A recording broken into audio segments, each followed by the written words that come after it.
Welcome to the Prosperity Profiles podcast, sponsored by Prosperity Profilers, LLC. They'll help you look prosperous, feel prosperous, and be prosperous. We hope you listen often, and if you haven't already, don't forget to subscribe. Now, here's your host, four-time #1 best-selling author, speaker, and business coach, Holly Porter.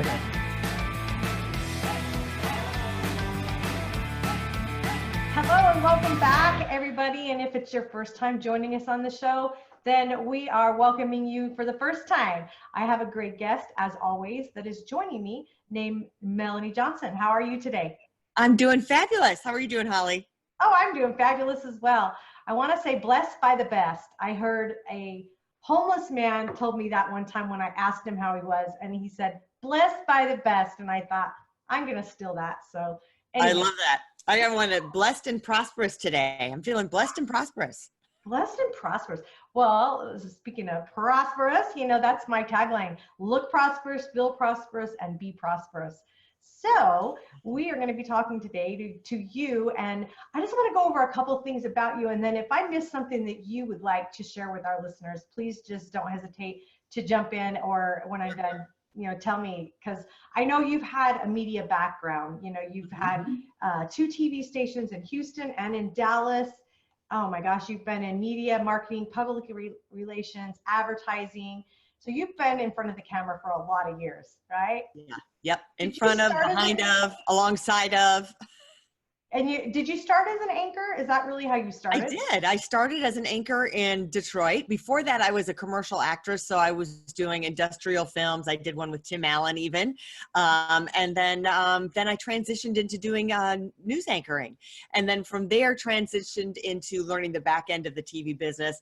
I started producing children's shows. I did public relations for them, did PR, public relation videos for them. And then I married a man who was in broadcasting, and together we started a TV station in Houston and then bought one in Dallas. So building a TV station is a totally different animal than just buying one. Trust me. So, I mean, you're starting from scratch. You're having to buy all the equipment, getting the tower leases, doing everything, running all the wires. That was not my expertise. Okay. I'm just saying I was not the wire person, but, yeah. So, being entrepreneurial, starting a business from scratch, and those businesses were $100 million businesses that we were running. So, and in the day, advertising on TV was the gold standard to be able to advertise on television, and not so much now. As we sold our stations and I got divorced, and I could see the transition was happening into the internet in 2008. And that's where I wanted to put all my energy, was there. And it's been true. TV is becoming a dinosaur. My kids are 18 and 19, and they never watch live over-the-air TV. Almost never, unless it's like the Super Bowl or something like that. Right. Yeah, I think that's becoming more and more common. Yeah. And so those of you that are listening that cannot see us right now, because I do record these podcasts in video as well, just for more coverage, because they go on the YouTube channel, they go on social media, and also Google Play, iTunes, Spotify, all of those. So if you're listening and you can't see us, you can't see how beautiful Melanie is. So she really is. Aw, thank you. Beautiful orange today, beautiful color on you. Thank you. Yeah. Yeah. So what was what do you remember back in those days? Like what was the driving force that made you want to do that and get out in the public like that? I'm just curious. Well, I majored in communications at Michigan State, and to me, communications was a variety of things. It was doing broadcast, on the air type of things. It was also politics, being communicative with politics and sales. So during the time at Michigan State, I became the weather girl at the local TV station, and then also produced some of the sporting events that they had there. And then I worked for a state representative at the state capitol and was an intern for him. And then my family was in the insurance business, so I did an internship with an insurance agency up in East Lansing at Michigan State. So I felt like I had kind of a variety of all of that. And during the course of my tenure at Michigan State, I was also competing for Miss Michigan. So eventually I became Miss Michigan and got my feet wet in that. And right after that, I was, before I became Miss Michigan, I got a job right out of college as an auto show model. So I was third runner-up at Miss Michigan, got offered this gig to be an auto show model, and that was fun, and that started my career as being a commercial actress. So that was just kind of fun, and during that time, it was like an extension of college. You traveled with 30 women around the country. It was so much fun, and it was the 80s. Hello, big disco and everything. So, but then I realized I just can't stand on this stage and twirl around and repeat the same script over and over and over again. My mind is going numb.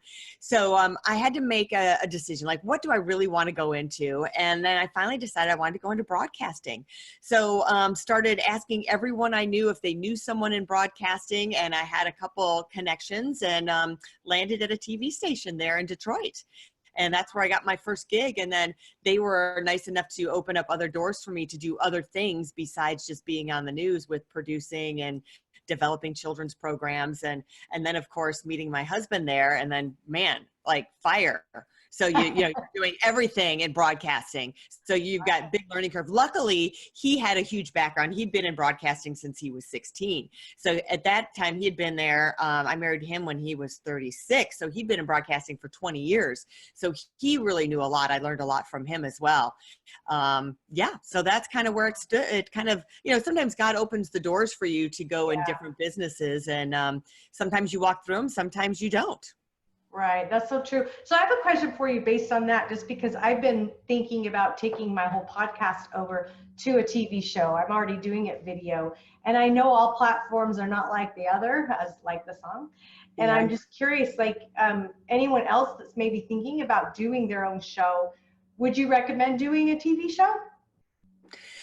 I think it just depends on the marketplace and what your show is about. And there's so many different options. So when I was getting out of TV, digital channels were coming to be. And many people still don't realize about digital channels.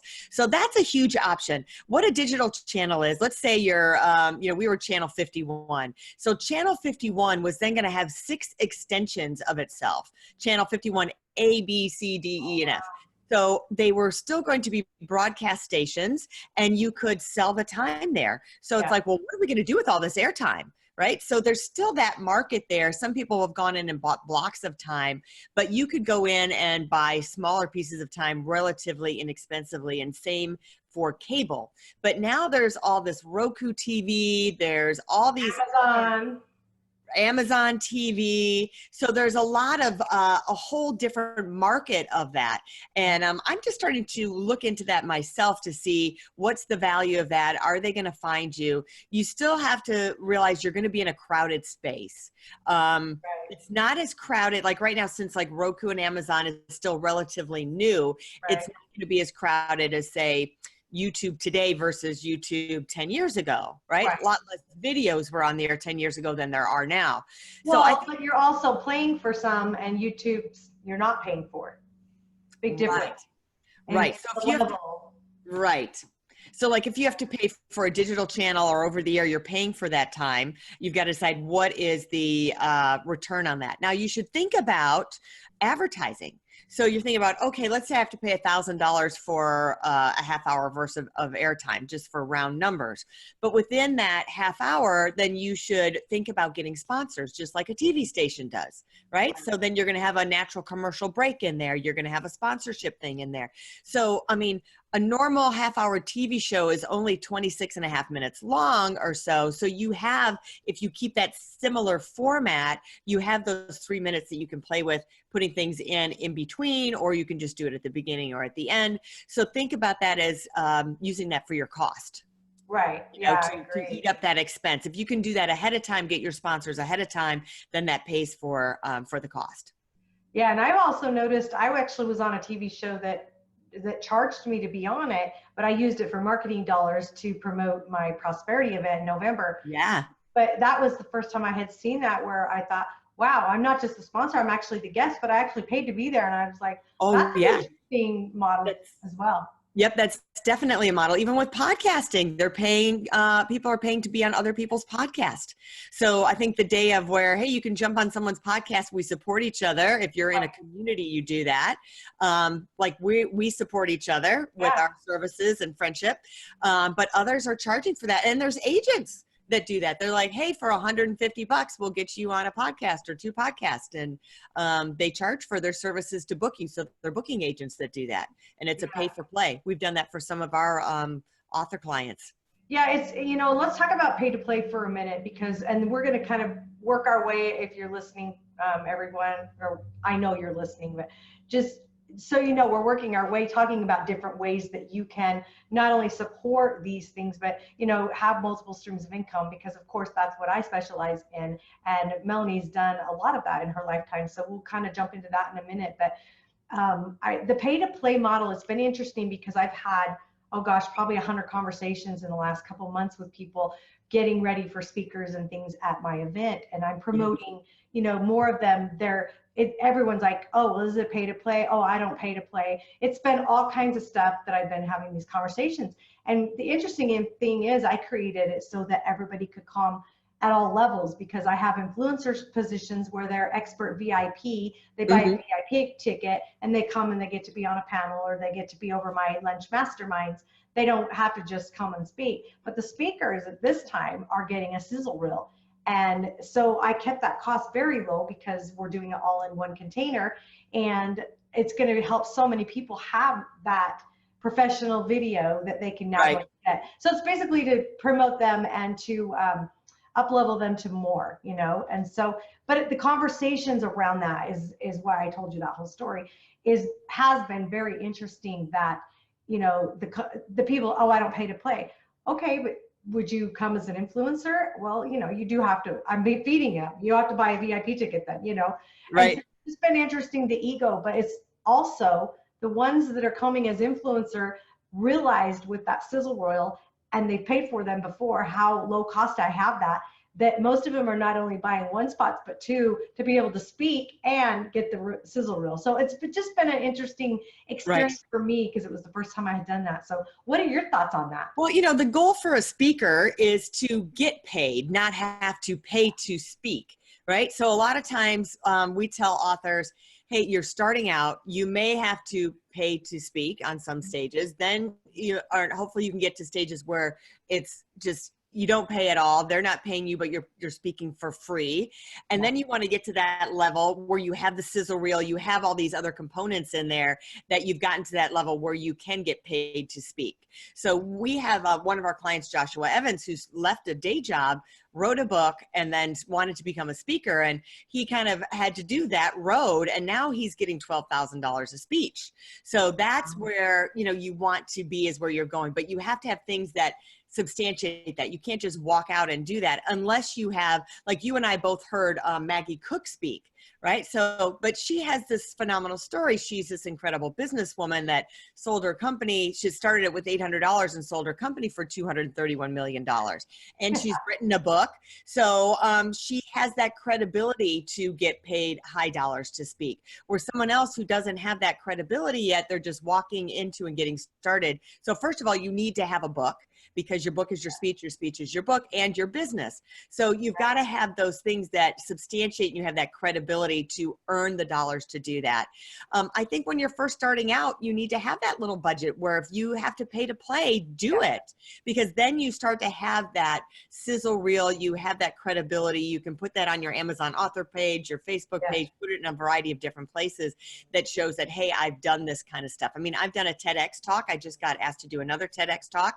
So that adds all to my credibility. And you know what else that does? That raises my prices, right? Because now I've got more under my belt. I'm showing that I have all of this knowledge. It's not just in my head. I mean, yes, I ran a $100 million company. I've started businesses that have been very successful. I rented my homes when Airbnb didn't exist, just VRBO had started a year earlier and started earning mid 6 figures. I was making $500,000-$600,000 a year if I go back and look, renting homes. So, you've got to just figure out that model that works for you. And sometimes but I had to invest money first, right? I had to advertise the house. I had to create its own website. So I had to put money out before I could get the money in. So you have to invest in yourself, invest in your product. And part of that may be pay to play. I agree. Long answer for a short question. Sorry. No, because it's more of a conversation, because it's just, there's so many opinions out there. Like I will say, who I Laura Langemeyer, she'll pay to play all day long. She's the millionaire maker. I mean, wasn't she a millionaire like at 26, 29 years old or something? I mean, but she knows how to close a room. She knows her closing rates. And that's the other thing. If you really want to make this your business, then you need to have your numbers. And when people ask you your closing ratio and things like that, you need to know what those are. Yeah. Hire someone that will tell you what they are, right? Yeah. And it's all about, I was speaking with a business owner because I do business consulting as well. And it was like, all right, you need to take a step back and stand still so then you can run.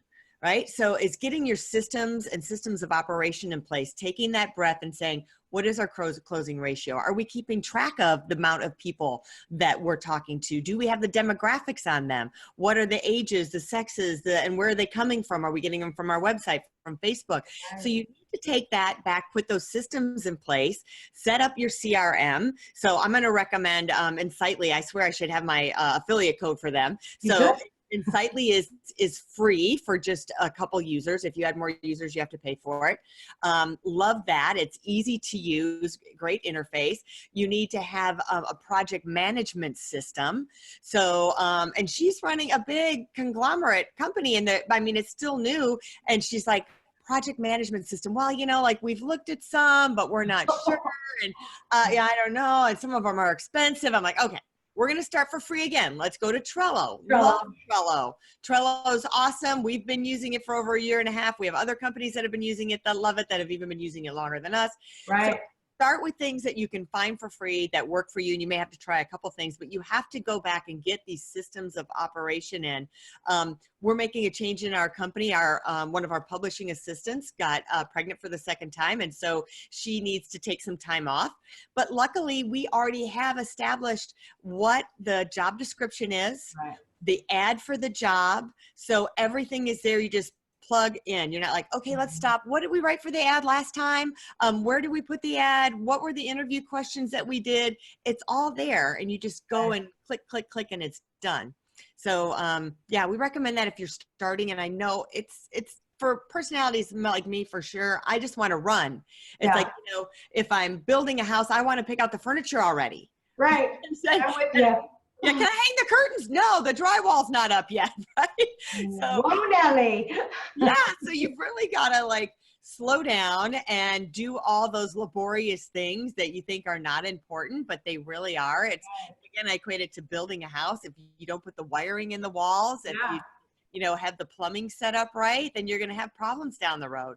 So you got to just kind of take that time, get expert advice to do it right. And it's same with like you're teaching people how to speak, how you have to have a scissor reel, you have to have a book, get all these assets lined up for yourself. So then you're ready. You've got this arsenal created for yourself to go out and kick butt in the arena that you want to do it in, whether it's for speaking or whether it's for a product or service that you have consulting.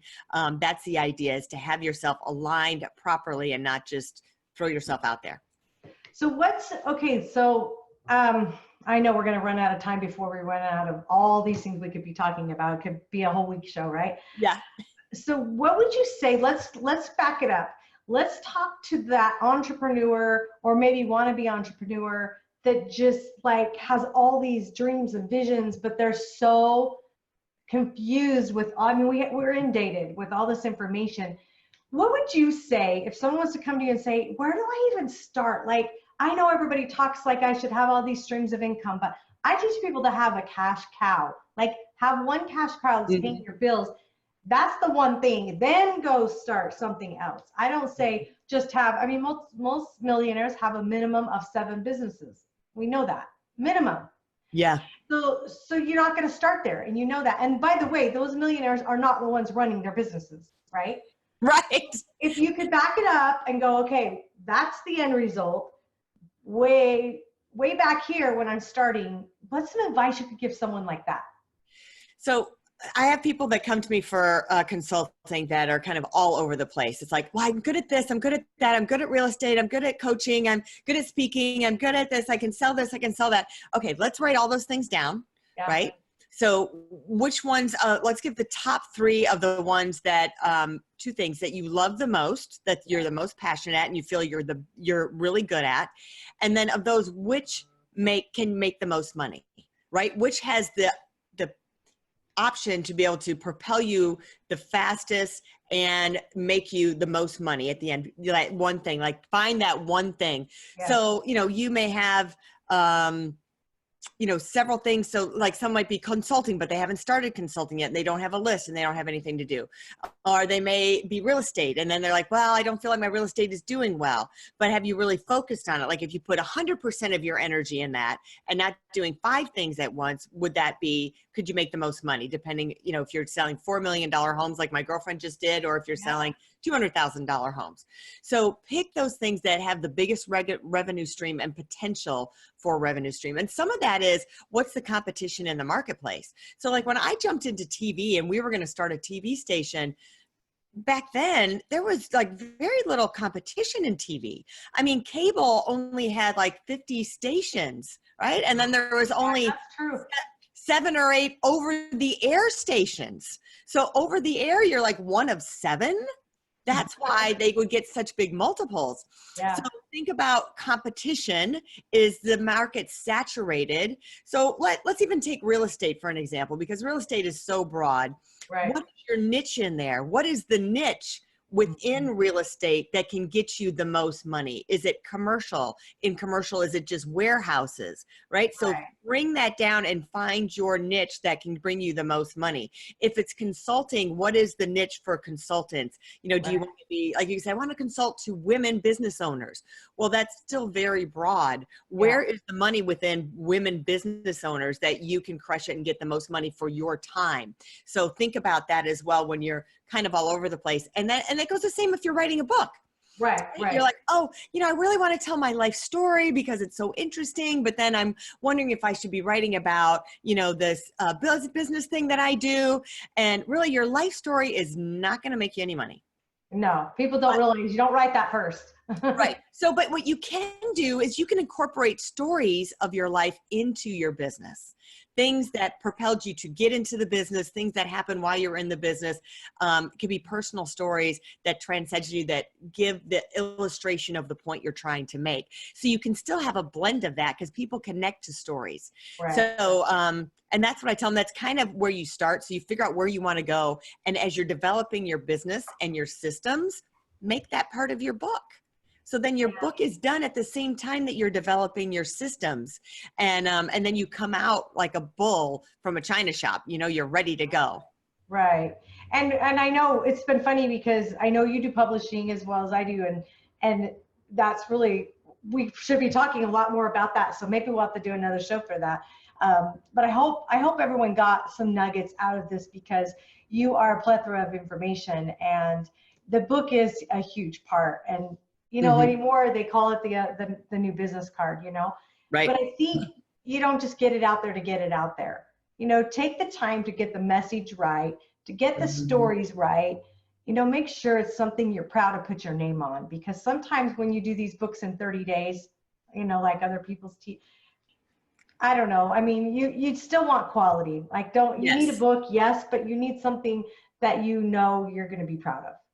Right. You've got to have, because it represents you. Yeah. Everything that you put out there represents your brand. I was listening to Grant Cardone today, and he's like, I wrote this book in 3 hours. It's, I think, his Millionaire booklet, which is really short, and it's a good book. And he was laughing at some guys, how many typos are in that book? And he's like, dude, I've sold $2 million worth of that book because there's typos in there. So it all depends on your focus. So I think, Holly, you're right on. Your focus is, you can do it in a short period of time, but you have to be focused on that. Yes. Everything has to be turned off. You have to know what you want to say. You have to be strategic. You can do a VIP day with a book coach, but really know what you want to say. And then it can happen in a short period of time. Yes. But you want to make sure you have editors that look at it, that you do beta reads, they look at it. So they're giving you their 2 cents about it too. And so just make sure it represents you and represents your brand. Yeah, just because it makes sense to you doesn't mean it will make sense to the reader. So I so agree. Great tips. any of you listening that want to reach out to Melanie for more information on that, they have a whole team of people, you know, that can help serve and get things done and get you out there in the world. If you're just starting out, you know, there's always places to go. There's a lot of free information. Just listening to podcasts, I know you can learn so much, you know, I mean, there's just stuff out there. And what I found though is sometimes you get what you pay for, you know, so if you're getting a lot of free information, you know, weed through that. And you do have to weed through that. That's the difference in YouTube to me, is how many videos do you have to go through before you find the information that you're really looking for. At least with my experience, it's a deep rabbit hole that you can get into once you start playing YouTube videos. So like, I try to stay away from there if at all possible, because it's just like, oh, and then I want to watch this, and then I want to watch this, and anyway. So there are places you can reach out for help if you need it. Melanie and I both can, you know, offer our assistance to help you.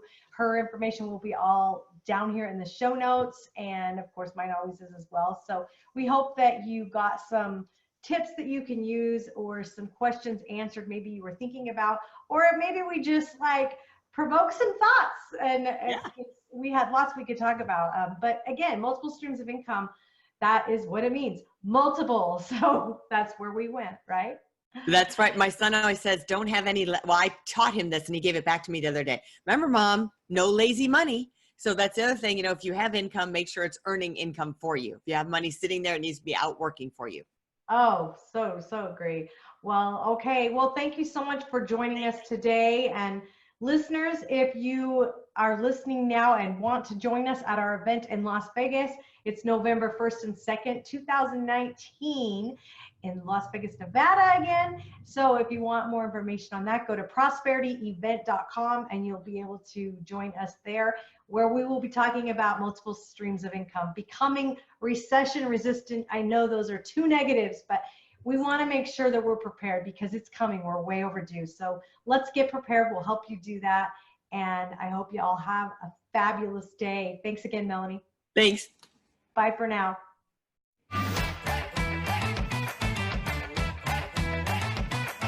Thank you for listening to Prosperity Profiles Podcast, sponsored by Prosperity Profilers, LLC, helping you look prosperous, feel prosperous, and be prosperous. We hope you enjoyed our time together, and we'll visit again soon. You can learn more about Prosperity Profilers by going to hollyporter.com.